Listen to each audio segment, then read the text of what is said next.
Sun'iy intellekt bilan qanaqa qilib 99% odamlardan o'tib ketish mumkin? Bu aslida oson. Siz qanaqadir AI mutaxassisi ham yoki maxsus ko'nikma sizda bo'lishi shart emas. Bilaman, hozir hamma joyda AI haqida gapirilyapti. Yangi instrumentlar, yangi texnologiyalar, har kuni qanaqadir yangi dasturlar chiqyapti. Ko'pchilikda shunaqa taassurot paydo bo'lgan. Kim ko'p instrument bilsa, o'sha yutadi. Men bo'lsa boshqa bir fikr tarafdoriman. Gap AI qanchalik zo'r bilishingizda emas. Gap undan qanaqa to'g'ri foydalanishingizda. Dunyodagi eng katta kompaniyaning asoschilari AI ni internetga taqqoslashyapti. Men ham bu fikrga qo'shilaman va hattoki bu internetdan ham kattaroq imkoniyat beradi deb bilaman. Bu haqiqiy game changer. Lekin bitta narsani esdan chiqarmang. Internet kirib kelganda ham hamma millioner bo'lib ketmagan. Hamma internetdan zo'r foydalanishni o'rgana olmagan. Hozir kunda ham Google dan oddiy narsalarni qidirishi, YouTube dan o'ziga kerakli bo'lgan bilimni olishi bilmaydiganlar ham ko'p. Ya'ni internet hammaga berildi, lekin hamma ham internetdan bir xil natija ola olgani yo'q. Sun'iy intellektda ham shu narsa takrorlanib boradi. Aksariyat odamlar uchun AI xuddiki o'yinchoq. Soatlab suhbatlashadigan, keraksiz narsalarga, keraksiz savollarga javob oladigan narsa.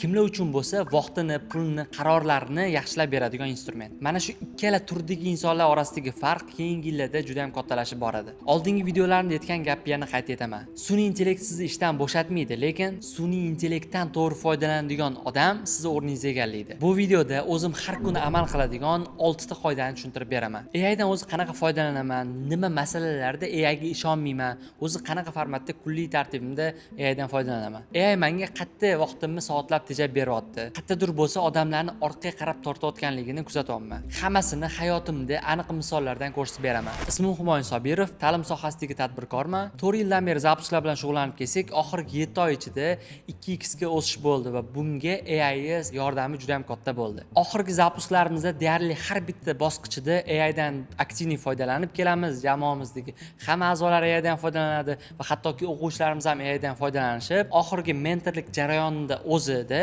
o'quvchilarning zapislari summasi $700,000 dan oshdi. Xullas, o'zi qanaqa qilib 99% odamlardan AI yordamida o'tib ketish mumkin? Videoning oxirida bu savolga javob topamiz. Birinchi qoida: sun'iy intellekt hech kimni aqlli qilib qo'ymaydi. AI bu instrument, yordamchi, assistent. U o'zidan o'zi qanaqadir vazifa qilmaydi. Siz unga to'g'ri vazifa beradigan bo'lsangiz, o'shani bajaradi. Shuning uchun ham bitta AI o'zini 2 xil odam ishlatsa, 2 xil natija oladi. Birinchi odam futbol bo'yicha savollar so'raydi, yangiliklar haqida mayda-chuyda narsalar bilan vaqtini o'tkazadi. AI xuddiki xursand bo'lib javob beradi, suhbatga tortaveradi va shu orqali soatlab vaqt ketadi. Ko'rayotgan bo'lsangiz, bu odamga AI hech nima bergani yo'q. Aksincha, diqqatni olib qo'yyapti.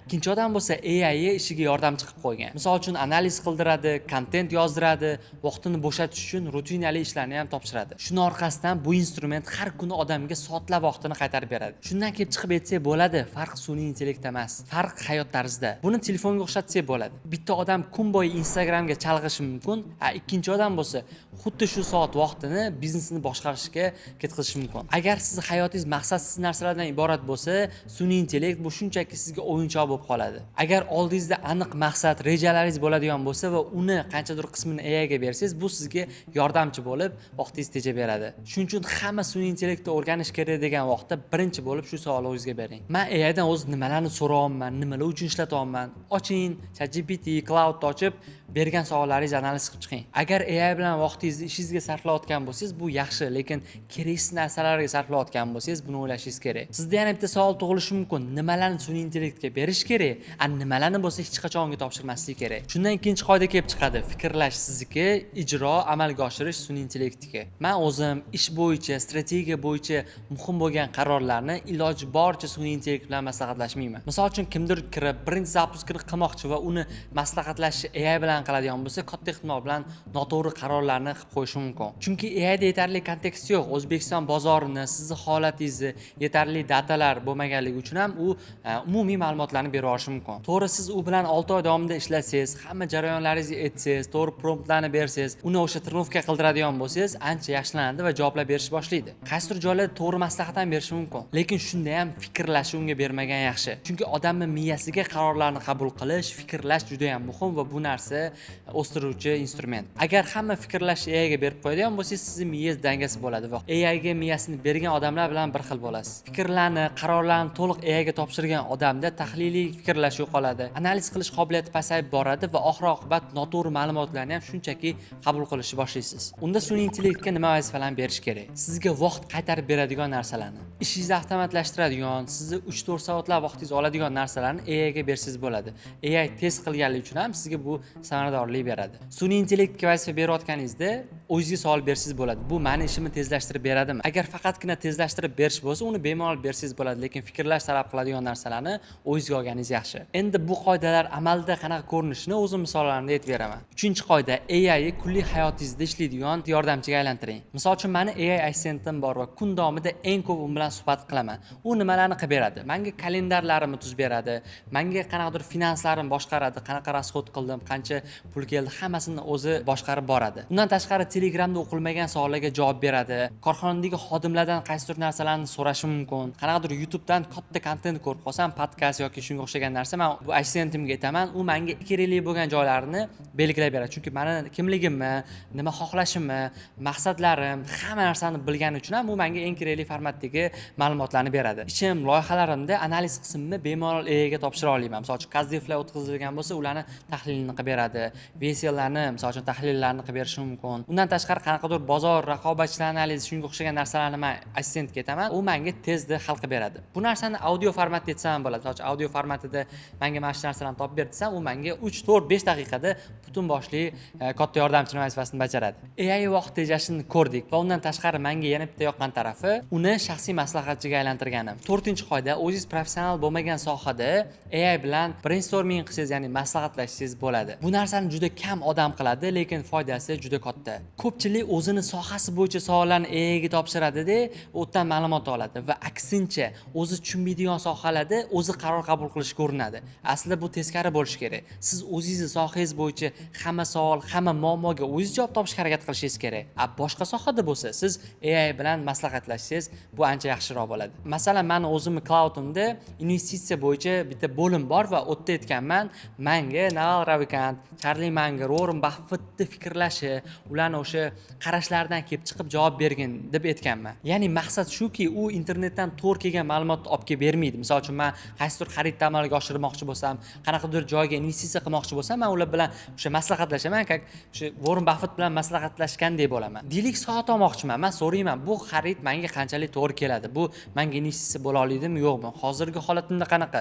Bularni hammasini sun'iy intellekt o'sha insonlarning prinsiplaridan kelib chiqib javob beradi. Yanada o'zimga moslashish uchun kontekstdan qo'shaman. Bu men uchun faqat rasxod emas, men yoshman, energiya berishim mumkin, qanaqadir statusga ham foydasi bo'lishi mumkin deb yozaman. Sun'iy intellekt shundan kelib chiqib tahlilni o'zgartiradi va masalani boshqa taraflarini ham ko'rib chiqadi. Mashina masalasida ham qiziq holat bo'lgan. Sof investitsiya mantig'i bilan so'rasangiz, sizga sun'iy intellekt mashina olmagan yaxshi deydi. Misol uchun, holatda tushuntirsangiz, men yoshman, meni aytaylik pul keladigan joylari bor, mashina menga energiya beradi deb aytsangiz, shundan kelib chiqib sun'iy intellekt javobini qaysidir qismlarini sizga moslab o'zgartirishi mumkin.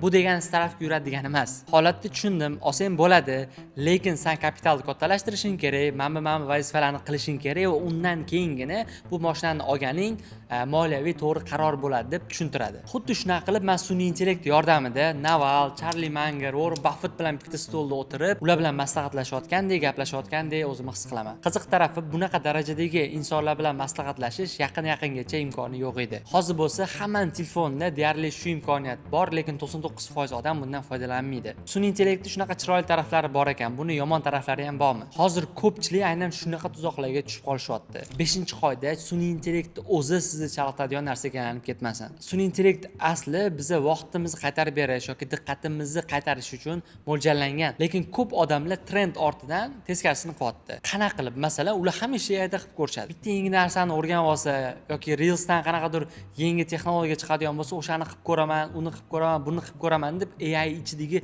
o'yinga kirib ketib qolishadi. Oddiy o'zi qilsa kam vaqt oladigan narsalarni AI orqali qildiraman deb juda ko'plab vaqtini behudaga ketkazib qo'yishadi. 15 minutda qilinadigan narsani keyinchalik hech qachon qilmayman, avtomatlashtiriraman deb 152 soat vaqtni ham sarflab qo'yish mumkin. G'alati eshitiladi, lekin hozir juda ham ko'pchilikda, ayniqsa media sohasidagilarda uchraydigan holat. AI ortidan dangasalik qilayotganlar ham juda ko'p. Ko'p soha vakillari sun'iy intellekt kirib kelgandan keyin kuchliroq bo'lish o'rniga dangasalashib boryapti. Bizga strategiyalar, kontentlar olib kelishadi. Qarasam, u AIda qilingan 100% aniq. O'zi o'qib ham chiqmagan hattoki. U odam sun'iy intellekt bilan kuchaygani yo'q, u shunchaki miyasini o'chirib qo'ygan. Bu degani hamma ishni 100% AI qilish shart emas. Ba'zi ishlarni albatta odam qilish kerak, odam qaror berish kerak, shunda tezroq va sifatliroq bo'ladi. Sun'iy intellekt bu maqsad emas, instrument. Bir instrument hamma narsaga ishlatmaysiz-ku, xuddi shunaqa sun'iy intellektni ham kerakli joylarga ishlatish kerak. Endi videoni boshida aytganimdek, nima sizni 99% odamlardan o'tib ketishingizga yordam beradi? beradi. Tushunib beraman. 6-qoida eng katta investitsiyani AI ga emas, o'zingizga qiling. Sun'iy intellekt davrida informatsiya juda ham arzonlashib ketdi. Endi hamma narsani to'laqonli yota olish shart emas yoki dunyodagi bilimlarni miyangizda saqlab yurish ham shart emas. Ko'p ma'lumotni bilish o'zi oldin pul keltirgan bo'lsa, hozir pul bermaydi. Unda hozir nima qimmatlashadi? Nvidia kompaniyasining direktori Jensen Huang'ning menga yoqadigan bitta gapi bor. U aytadiki, buyuklik intellektdan kelmaydi, buyuklik xarakterdan keladi. Multimillioner Alex Hormozini ham shunga yaqin bitta gap yoqadi. Sun'iy intellekt kelajakda hamma narsani olib qo'ysa ham odamdan risk qilish qobiliyatini ola olmaydi. Xarakter bo'lsa aqlli odamlarda emas, qiynalgan odamlarda rivojlanadi. Sun'iy intellekt sizdan aqlliroq bo'lishi mumkin, lekin hech qachon sizdagidek xarakterga ega bo'la olmaydi. Mas'uliyat, stress ko'tarish, muammo bo'lganda ham chiqib ketish bu insonga xos bo'lgan haqiqiy xarakter. Sun'iy intellekt davrida ham aynan shunaqa shaxsiyat kuchli bo'lgan insonlar qadrli bo'ladi. Hamma narsani AI qilib beradigan zamonda odamlar baribir kimga ishonishi, kim bilan ishlashni tanlaydi. Bu tanlov doim kuchli shaxslar tarafida bo'ladi. Yana bir sizga katta ustunlik beradigan narsa bu moslashuvchanlik. Hozirgi zamonda stabillik yo'q, hamma narsa tez o'zgaradi. Masalan, sun'iy intellekt o'zida ham juda ham ko'p narsa biz o'ylagandan ancha tez o'zgaryapti. Robotlar yoki qanaqadir texnologiya bizning hayotimizga kirib kelishi biz o'ylaganimizdan ancha tezroq bo'lyapti. Bunaqa zamonda yutadigan odam hamma narsaga tez moslasha oladigan, istalgan stressdan, qiyin vaziyatlardan chiqib keta oladigan odam. Bu har qanaqa odamga tegishli. Yoshlar uchun ham, tadbirkorlar uchun ham hammaga to'g'ri keladi. Endi eng muhim joyga keldik. Kelajakda odamlarga pul to'lanadigan eng qiymatli narsa bu tavakkal qila olish bo'ladi. AI siz uchun hamma narsani qilib beradi, vaqtingizni tejaydi, risklar hisob-kitobini qiladi. Lekin tavakkal u qila olmaydi. Qaror qabul qilib, mas'uliyatni olib, natijaga o'zi javob beradigan bu faqat odam bo'la oladi. Biznesda ham, hayotda ham oxirgi so'z tavakkal qila oladigan odamniki bo'lib qoladi. Sun'iy intellekt bilan 99% odamlardan o'tib ketishi formulasi oddiy. Sun'iy intellektni o'rganish kerak, to'g'ri ishlatish kerak, har kun ishlatish kerak, vaqt qaytarib olish kerak. Lekin asosiy investitsiyani o'zingizga qilishingiz kerak. Xarakteringizga, ko'nikmalaringizga, dunyoqarashingizga investitsiya qiling. AI dan eng ko'p kim foydalanadi? Kuchli shaxsiyati bor bo'lgan odamlar. Shundan xulosa chiqarishimiz mumkinki, AI hammani qo'lda bor. Lekin qanaqa natija chiqishini sun'iy intellekt emas, undan kim foydalanayotganligi hal qiladi. 99% odamlar uchun bu o'yinchoqdek tuyulayotgan bir paytda siz buni o'zingizga ishlatadigan instrument sifatida qo'llang. Videoni boshida aytganimdek, oxirgi 7 oyda AI biz zapuslarimizda sotuvlar 2x oshishiga yordam berdi. Faqatgina 2 oyda dastur hali tugamasdan turib, o'quvchilarimiz zapus summasi $700,000 dan oshdi. Ayniqsa AI zamonida zapus bu eng zo'r biznes modellaridan bittasi. Chunki siz o'zingizni bilimingizni, o'zingiz tajribalaringizni AI orqali monetizatsiya qilasiz va buni o'quvchilarga berasiz, o'zingiz dars o'tish orqali daromadingizni ham oshirasiz. Agar sizga ham zapus qilish, o'zingizni bilimlaringizni monetizatsiya qilish yoki prodyuserlik sohasidan ketish qiziq bo'ladigan bo'lsa, mana shu videoning tagidagi havola orqali mentorlik dasturiga ro'yxatdan o'tsangiz bo'ladi. Mentorlik dasturiga biz hammani ham olmaymiz. Ro'yxatdan o'tganingizdan keyin jamoa a'zolaringiz bilan gaplashib, dastur sizga to'g'ri keladimi, yo'qmi aniqlaydi va agar sizga to'g'ri keladigan bo'lsa, yozishingiz mumkin bo'ladi. Videoning tagidagi havola orqali mentorlikka ro'yxatdan o'tsangiz bo'ladi.